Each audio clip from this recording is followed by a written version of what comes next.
fille cachée pendant trois mois par ses parents parce qu'ils virent que l'enfant était beau et qu'ils ne craignirent pas l'ordre du roi. C'est par la foi que Moïse, devenu grand, refusa d'être appelé fils de la fille des parents, aimant mieux être maltraité avec le peuple de Dieu que d'avoir pour un peu de temps la jouissance du péché, regardant le pauvre de Christ comme une richesse plus grande que les trésors de l'Égypte, car il avait les yeux fixés sur la rémunération.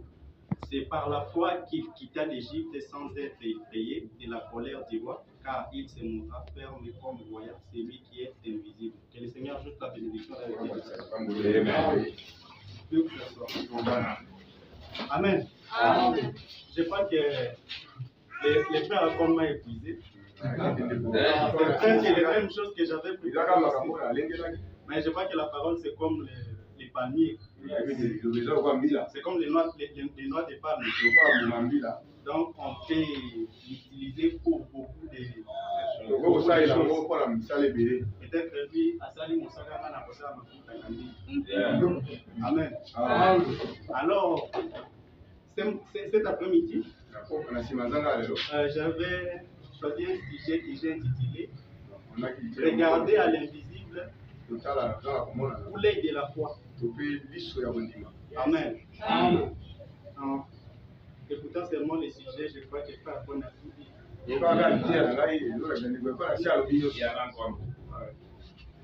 Amen. Alors nous allons parler de regarder à l'invisible ou l'œil de la foi.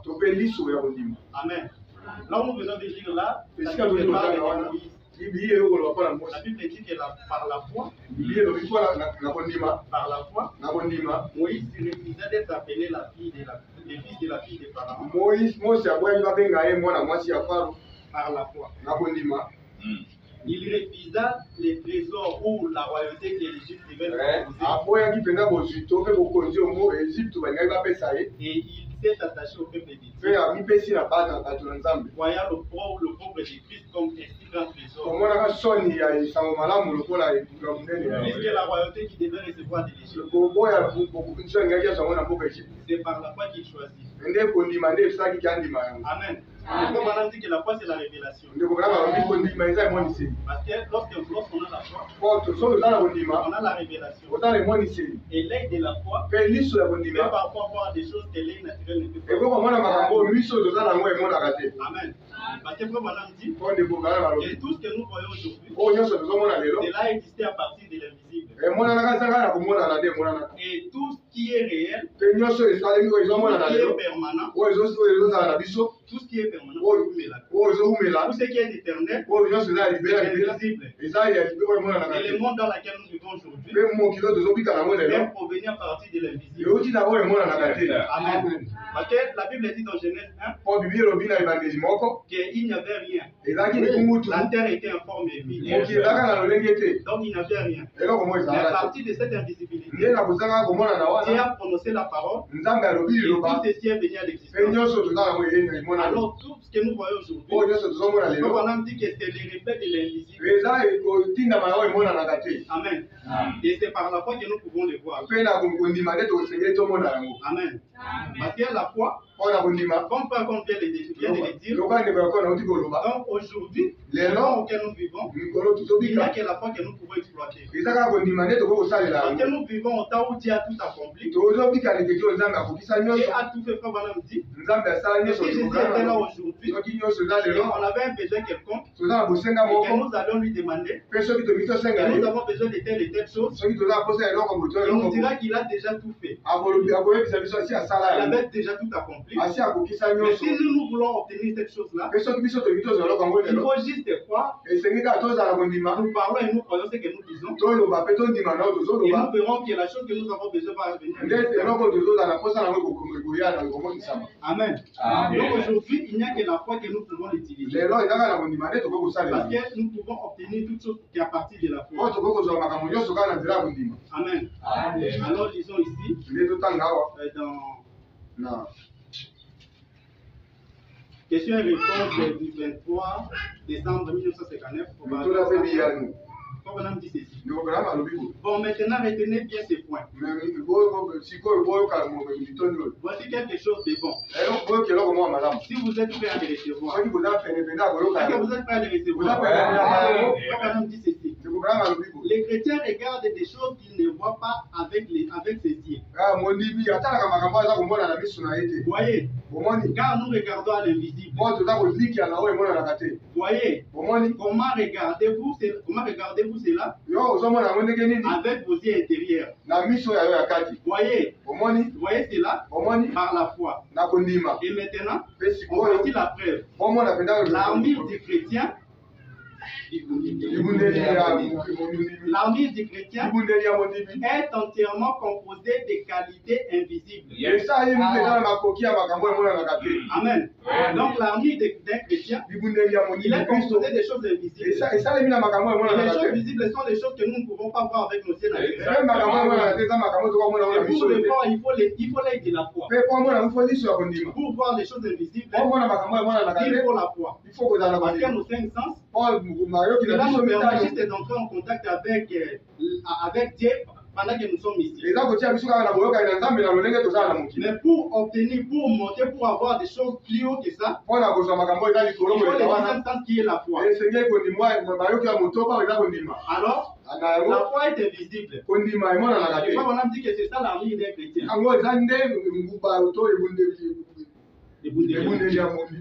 Amen. Nous regardons à l'invisible. Voyez, comment regardez-vous cela? Avec vos yeux intérieurs. Voyez cela par la foi. Et maintenant, voici la preuve. L'armure du chrétien est entièrement composé de qualités invisibles. L'armure du chrétien, qu'est-ce que c'est? Quelqu'un a dit, voir c'est croire. Cette personne ne sera jamais un chrétien. Amen.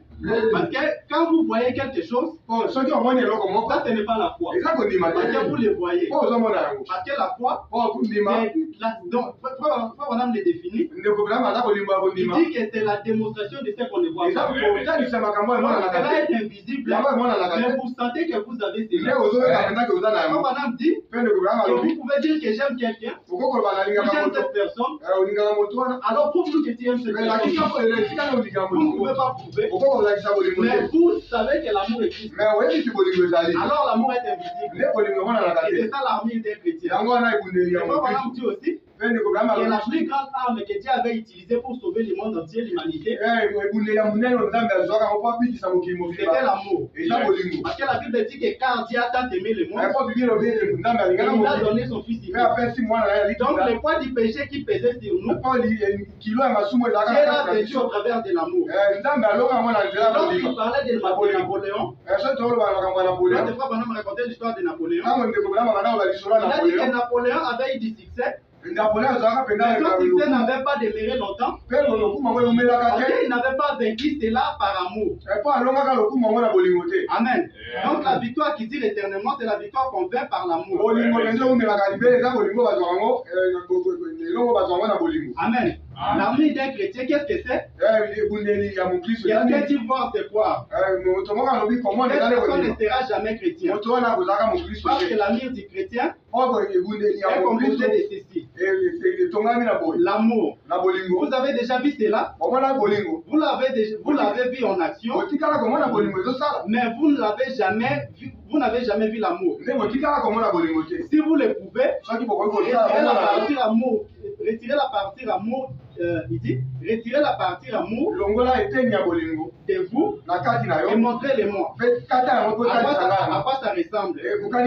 Voyez, l'amour, la joie, la paix, la patience, la bienveillance, la douceur, la foi, la bonté. L'amour du chrétien est entièrement invisible à l'œil naturel, mais elle est comprise par le cœur. Amen. Donc l'armure d'un chrétien est composée des choses invisibles. Donc on ne peut pas le voir avec l'œil naturel. Parce que Frère Branham dit que Ils se tenaient sur leur étage, leur maison.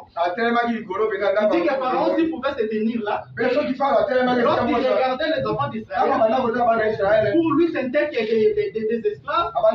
Des tributaires debout. Et qui pratiquaient des bruits pour construire son empire. Et Moïse aussi venait se tenir sur la même fenêtre. Et lorsque Moïse les regardait, et il voyait que c'était le peuple de Dieu. Et il a refusé même les trônes de l'Égypte pour conduire ce peuple-là à les faire sortir du pays d'Égypte. Amen. Parce que moi, me dit, c'est Moïse qui allait succéder à Pharaon. Parce que c'est lui qui devait être à la place de Pharaon lorsque Pharaon mourait. Pharaon dit que c'était facile pour lui. Parce que Dieu avait dit que c'est Moïse qui allait libérer les peuples d'Israël. Et les amener à la terre. Papa dit qu'à la position que Moïse avait en Égypte, c'était facile pour lui. Il devait dire seulement que non, il attend lorsqu'il serait établi comme roi, comme le pharaon de l'Égypte. Il serait juste un décret et il fera partie Mais Papa dit qu'au lieu de faire ça, il n'a pas voulu faire cela. Il a refusé de perdre les trônes d'Égypte. Il a refusé la royauté de l'Égypte pour aller s'associer avec ces gens-là. Et pourquoi il faisait cela? Parce qu'il avait l'œil de la foi. Il regardait à l'invisible. La Bible là où nous venons de lire, la Bible dit que ses yeux étaient fixés sur la rémunération qui allait venir. C'est-à-dire que la foi ne voit pas qu'aujourd'hui, il ne voit pas qu'ici. Mais la foi projette ses regards et voit même l'avenir. Voilà pourquoi même les entrepreneurs, ils ont raison de dire que Dieu est un entrepreneur. Parce que nous aujourd'hui, nous faisons des choses, nous les faisons juste pour aujourd'hui. Mais il y a des entrepreneurs qui disent des choses qu'ils feront peut-être dans 50 ans. Et lorsqu'ils vous racontent qu'ils feront telle chose dans 50 ans, ou peut-être dans 10 ans, vous ne pouvez pas les croire. Or, eux, ils regardent et ils perçoivent l'avenir.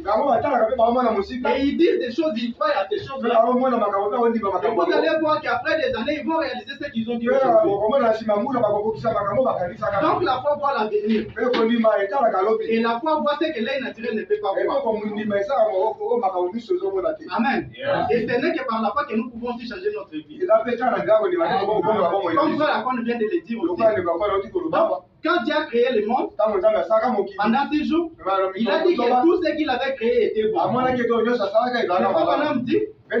lorsqu'il a placé Adam dans le jardin d'Éden et qu'il s'est réalisé en Adam, il dit que si Adam était au passage et qu'il croyait qu'un arbre peut-être était placé devant lui et que cela lui barrait le passage, il disait simplement à cet arbre-là que tes racines toi et va te placer à la fois. Et pourtant Dieu avait dit que tout ce qu'il avait créé était bon. Mais lorsque Adam voit que la chose-là n'est pas bonne pour lui, il prononce juste la parole de la chose est faite. Amen. Alors nous aussi c'est pareil. Il y a certaines choses aussi dans ta vie que tu vois donc peut-être pour Dieu c'est bon, mais pour toi tu vois que c'est pas bon. Alors par la foi tu peux aussi les déplacer et tu amènes ce que tu as besoin à l'existence. Amen. Parce que c'est ça qui nous sert la foi. Amen. Donc la foi regarde l'invisible et il voit des choses que l'œil naturel ne peut pas voir. Amen. Alors ici dans la prédication, du 1er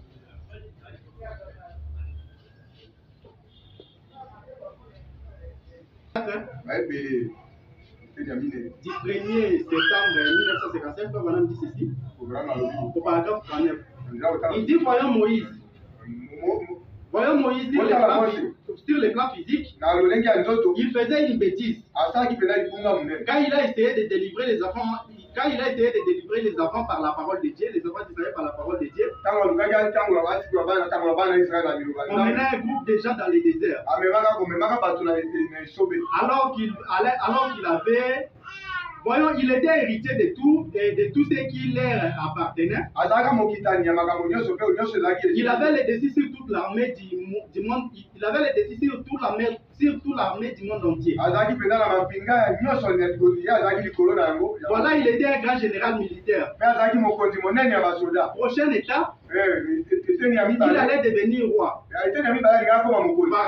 Pharaon. Eh bien, il n'aurait qu'à, il a dit, il n'aurait qu'à monter sur le trône et dire,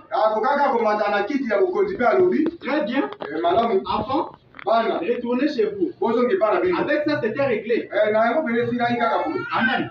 Donc ça, ça lève la facilité. Donc il accepte seulement au trône et il fait libérer les enfants d'Israël et ils s'en vont. Mais frère Branham dit, il n'a pas fait cela. Il dit, oh, nous y voilà. Moïse par la foi voyait la promesse de Dieu. L'ange du Seigneur est venu à lui. Et après avoir été 5 minutes dans sa présence,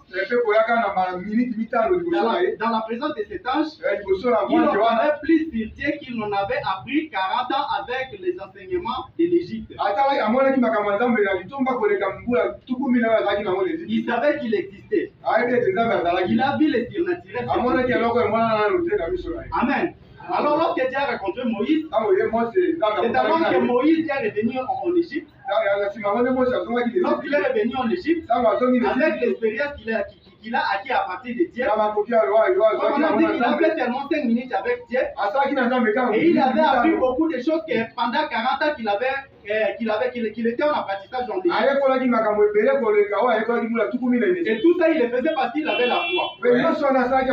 Parce qu'il regardait à l'invisible. Lui, il ne regardait pas les peuples, les enfants d'Israël comme étant les esclaves. Mais il les regardait avec un œil différent. Et lorsqu'il les a regardés, il a vu que c'était le peuple de Dieu. Et c'était pareil aussi pour Noé. Et il y a une chose. Avec les gens qui ont cette foi-là en Dieu, les gens qui regardent à l'invisible, donc le constat que j'ai fait, c'est que ce sont des gens qui sont patients. Ils ne sont pas pressés. Parce que Papa dit que Dieu lui-même aussi n'est pas pressé. Il a dit que Dieu a tout son temps et il fait les choses comme bon le semble. Et les gens aussi qui l'utilisent, les gens là aussi, ils ont la patience d'attendre jusqu'à ce que Dieu puisse accomplir à la totalité ce que Dieu leur a dit de faire. Regardez par exemple Noé. Dieu lui dit de construire l'arche parce que la pluie devait descendre. Et frère Branham dit, dans ce temps-là, il n'avait jamais pu auparavant. Donc la pluie n'était jamais tombée du ciel. Mais Dieu vient dire à Noé de construire une arche parce que la pluie va tomber. Et Noé, regardant l'invisible, avec la foi, il a commencé à construire l'arche. Sans savoir même d'où venait la pluie. Et frère Branham dit que les scientifiques de son époque, ils ont pris les télescopes et ils ont regardé au ciel. Et ils n'ont pas pu voir la pluie. Et ils se moquaient de Noé. Parce qu'il n'y avait pas la pluie dans les cieux. Mais Noé avait confiance que comme Dieu avait prononcé la parole, il y aura la pluie. La pluie viendrait certainement.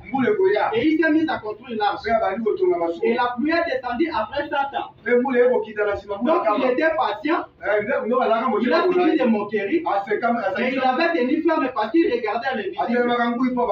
C'était aussi pareil pour Abraham. Un homme de Satan, Dieu vient lui faire la promesse qu'il aura un enfant avec sa femme qui avait presque 90 ans. Et il est allé à l'hôpital pour faire la réservation. Vous pouvez imaginer ça que les gens auraient passé de lui. Un homme de 100 ans avec sa femme qui a 90 ans et il va faire une réservation à l'hôpital disant que nous allons bientôt avoir un enfant. Et il a attendu pendant 25 ans pour avoir cet enfant. Donc il était patient. Il était patient parce qu'il croyait en ce que Dieu avait dit. Et il a fait ce compte. Cet enfant-là était venu. Isaac était venu. Alors les gens qui ont la foi, les gens qui regardent l'invisible, ce sont les gens qui sont patients, qui s'attendent à ce que la promesse de Dieu puisse se réaliser dans leur vie. Amen. Ils ne sont jamais pressés. Amen. Parce qu'ils regardent l'invisième. Et ce qu'ils regardent, donc l'œil naturel ne peut pas les regarder. Et comme on a dit, que même nos corps glorifiés aussi, ils sont aussi invisibles. Nous ne les voyons pas, mais nous savons que ça existe. On a demandé à Papa la question, quand est-ce que nous les recevons? Il a dit que nous les recevons maintenant même. Mais c'est là attend que nous puissions rejeter ceci, pour que nous puissions entrer en contact avec cela. Mais cela existe. Nous avons la ferme assurance et nous croyons que cela existe. Mais nous ne le voyons pas. Pourquoi? Parce que nous regardons l'invisible. C'est réel, mais nous ne pouvons pas le voir avec nos yeux naturels. Mais cela existe. Parce que ce qui existe, l'invisible, c'est ce qui est réel. Amen. Alors, nous nous limitons là. Que le Seigneur vous bénisse.